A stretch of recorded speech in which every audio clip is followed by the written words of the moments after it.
Aujourd'hui, nous aimerions également vous entretenir par rapport à la question des mouvements sociaux, un phénomène nouveau au niveau de la société civile ouest-africaine. Et nous aimerions particulièrement essayer de comprendre quelles sont les dynamiques qui animent cette nouvelle forme de mobilisation également. Quels sont les rapports que vous entretenez avec les acteurs de la société civile et les différents obstacles auxquels vous êtes confrontés. Donc, sans plus tarder, est-ce que vous pourrez déjà brièvement nous dire, en tant qu'activiste, en tant qu'actrice des mouvements sociaux, quelles sont les caractéristiques actuelles des mouvements sociaux au niveau de l'Afrique de l'Ouest? Alors, pour aborder un peu l'aspect des mouvements sociaux au niveau de l'Afrique, j'aimerais d'abord partager la lecture que j'en fais aujourd'hui. On assiste à la naissance de beaucoup de mouvements sociaux présentement dans le continent parce qu'il est avéré que la société civile, de façon traditionnelle qu'on a connue, a cessé, je mettrai ça peut-être en guillemets, a cessé de jouer le rôle qu'on attendait d'elle. Donc, à partir de ce moment, il nous faut trouver d'autres formes de collaboration. Et c'est pour ça que les mouvements sociaux, qui sont des mouvements qui partent véritablement à la base, et aujourd'hui on parle même de quatrième voie, un moyen de permettre aux citoyens de pouvoir adresser les problèmes auxquels ils sont confrontés et qui ne sont pas pris en compte par la société civile traditionnelle. Donc, notre relation avec la société civile traditionnelle est parfois biaisée tout simplement à cause du regard que cette société civile traditionnelle a vis-à-vis des mouvements sociaux. Donc les réflexions que nous avons entendues jusqu'ici, c'est que nous avons déjà fait ça, donc qu'est-ce que vous apportez de nouveau?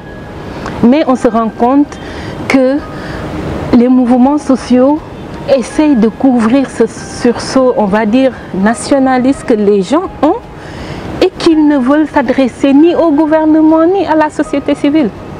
Donc il faut forcément trouver un autre canal pour permettre à ces populations de pouvoir communiquer, de pouvoir s'organiser, pour pouvoir trouver une solution aux problèmes auxquels ils sont confrontés.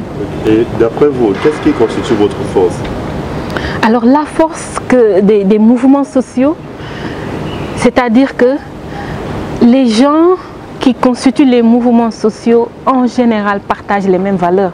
C'est-à-dire qu'ils ne sont pas là pour des intérêts spécifiques. Qu'est-ce que je peux gagner, qu'est-ce que je ne peux pas gagner en adhérant à ce mouvement social? Je suis dans ce mouvement social parce que je partage avec des personnes de ma génération ou de différentes générations des valeurs qui nous permettent de construire quelque chose ensemble. Je crois que c'est un point extrêmement important à mettre en avant dans le cadre de la mobilisation. Les mobilisations de masse que font les mouvements sociaux à travers le continent. Et également, en tant que femme, on note également qu'il y a assez peu de participation et d'implication des femmes dans les différents mouvements sociaux. Que pensez-vous de cela? Alors, il est vrai que les femmes ne sont pas toujours en avant. Mais je voudrais inviter les personnes qui recherchent des femmes pour participer à leurs ateliers, à leurs formations, à des panels, de chercher. Si vous cherchez, vous allez trouver des femmes qui sont capables de pouvoir tenir le débat, de pouvoir venir échanger avec les populations sur les préoccupations du continent. Et pensez-vous que les femmes actuellement sont suffisamment impliquées dans les mouvements sociaux au niveau de l'Afrique de l'Ouest? Alors les femmes ne sont pas suffisamment impliquées et on ne doit pas suffisamment les impliquer. Elles doivent venir gagner leur place. À mon avis, chaque femme qui pense qu'elle peut apporter quelque chose, elle doit se battre pour venir apporter sa contribution. De la même façon qu'elle est allée à l'école, elle s'est débrouillée pour avoir ses diplômes comme tout le monde. Elle s'est débrouillée pour faire les formations dont elle a besoin. Elle doit également se battre pour pouvoir montrer qu'elle a un leadership à exprimer. Donc, ceux qui cherchent doivent pouvoir aller dans les canaux où ils trouveront forcément une femme. Je me rappelle que récemment à Dakar, j'ai assisté à un panel sur l'éducation avec la francophonie. Il y avait 7 hommes et j'étais la seule femme. Ça ne voulait pas dire que je suis la seule femme dans tout le Sénégal à pouvoir échanger sur ces questions. Mais c'est parce qu'ils n'ont pas cherché, à mon avis. À la fin des discussions, c'est parce qu'ils n'ont pas cherché. Donc aujourd'hui, de la même façon que nous invitons les hommes aux ateliers, aux échanges, si nous nous donnons la peine de chercher, nous trouverons également des femmes qui sont en mesure de pouvoir venir échanger et surtout porter le leadership, montrer aux autres femmes que c'est possible de le faire. Okay. Et enfin, au niveau de l'état de la collaboration entre les acteurs des mouvements sociaux, je prendrai ici le cas de African Rising. Quel est l'état de la collaboration avec les acteurs traditionnels de la société civile que sont les ONG? Alors nous sommes vraiment, African Rising est vraiment un mouvement fédérateur. Donc c'est un mouvement d'individualité, mais également un mouvement d'organisation.